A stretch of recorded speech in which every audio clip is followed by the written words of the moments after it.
የአማራ ፋኖ በሸዋ ከ12 በላይ ከፍተኛ አመራሮች በተለያዩ ምክንያቶች አደረጃጀቱን ለቀው ሸዋ ጠቅላይ ግዛት እዝን መቀላቀላቸው ተሰምቷል። ጃዊ ኩብራ እየተባለ በሚጠራው አካባቢ ማህበረሰቡን ለመሰብሰብ የሞከረው የብልጽግና ካድሪ በፋኖ መበተኑ ታውቋል።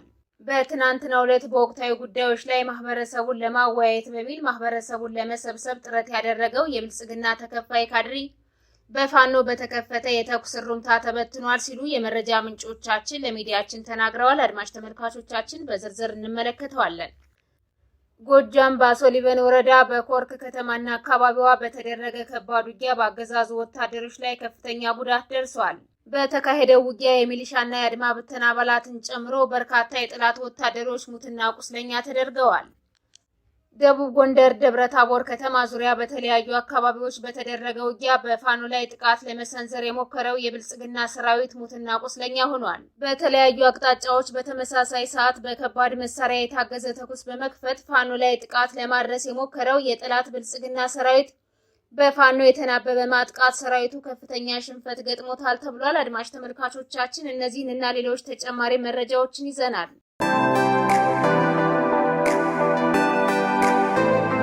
ሰላም ጤና ይስጥልን። የጥቁር አንበሳ ሚዲያ አድማጭ ተመልካቾቻችን እንደምን አምሽታችኋል? ዕለተ ሐሙስ ግንቦት 8 2017 ዓ.ም መረጃዎችን ይዘን ቀርበናል። ከዜናዎቹ ጋር ሰናይት አያሌው ነኝ። አብራችሁን ቆዩ። ወደ ዝርዝር መረጃዎች አልፋለሁ።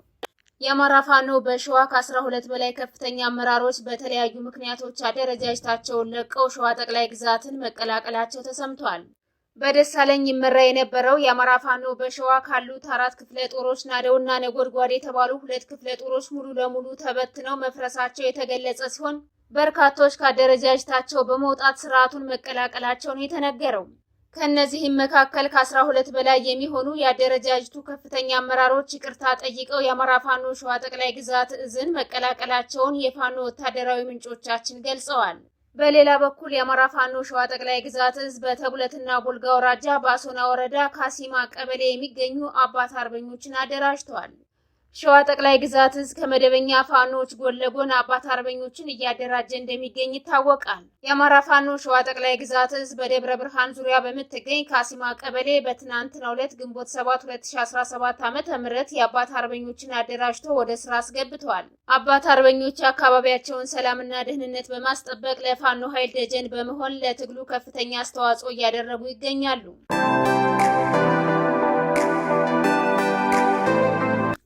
ጃዊ ኩብራ እየተባለ በሚጠራው አካባቢ ማህበረሰቡን ለመሰብሰብ የሞከረው የብልጽግና ካድሬ በፋኖ ተበትኗል። በትናንትናው ዕለት በወቅታዊ ጉዳዮች ላይ ማህበረሰቡን ለማወያየት በሚል ማህበረሰቡን ለመሰብሰብ ጥረት ያደረገው የብልጽግና ተከፋይ ካድሬ በፋኖ በተከፈተ የተኩስ ሩምታ ተበትኗል ሲሉ የመረጃ ምንጮቻችን ለሚዲያችን ተናግረዋል። ይህንንም ተከትሎ በአካባቢው የተገኙ የብልጽግና ካድሬዎችና ወታደራዊ አዛዦች ህይወታቸውን ለማትረፍ እግሬ አውጭኝ አካባቢውን ለቀው ወጥተዋል ተብሏል። የብልጽግና ተከፋይ ካድሬዎች በተለያዩ አካባቢዎች ህዝቡን ከፋኖ ለመነጠል ስብሰባዎችን በመጥራት የሐሰት ፕሮፓጋንዳዎችን ለመንዛት የሚያደርጉት ጥረት በተደጋጋሚ በፋኖ ኃይሎች ድንገተኛ ጥቃት እየከሸፈ ይገኛል። ይህ በእንዲህ እንዳለ ጃዊ ግልገል በለስ ከተማን ጨምሮ አገዛዙ በሚንቀሳቀስባቸው አካባቢዎች የንጹሃኖች ግድያ ተባብሶ መቀጠሉን ምንጮቻችን ገልጸዋል።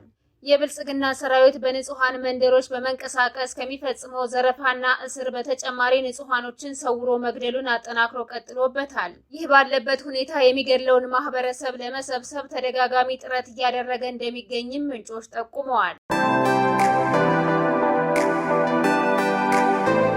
ጎጃም ባሶ ሊበን ወረዳ በኮርክና አካባቢዋ በተደረገ ከባድ ውጊያ በአገዛዙ ወታደሮች ላይ ጉዳት ደርሷል።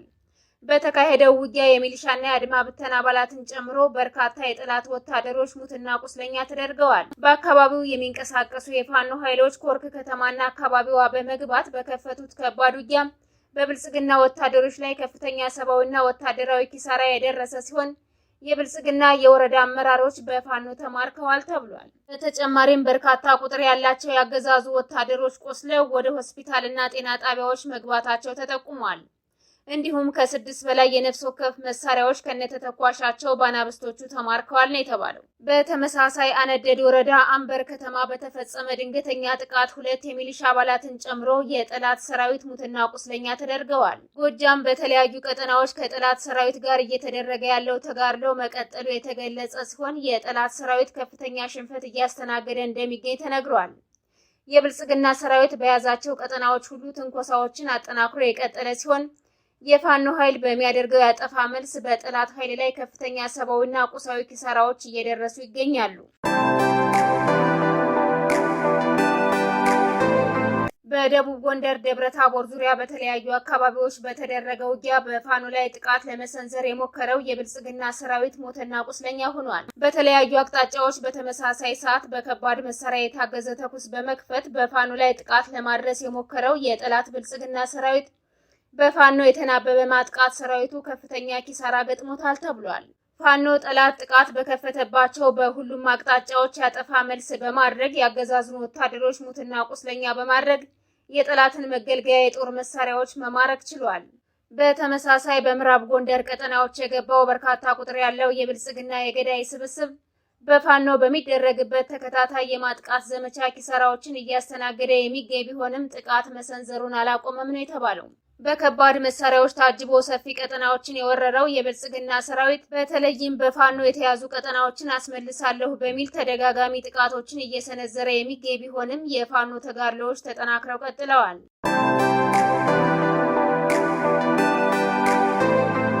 ወደ ሌሎች መረጃዎች ስናልፍ በምርጫ ቦርድ ከፖለቲካ ፓርቲነት የተሰረዘው ህወሓት ለአፍሪካ ህብረት ደብዳቤ መጻፉ ተሰምቷል። በደብዳቤውም ህወሓት ከምርጫ ቦርድ መሰረዙ የፕሪቶሪያውን ስምምነት አደጋ ላይ የሚጥልና ተቀባይነት የሌለው ነው ሲል ገልጿል።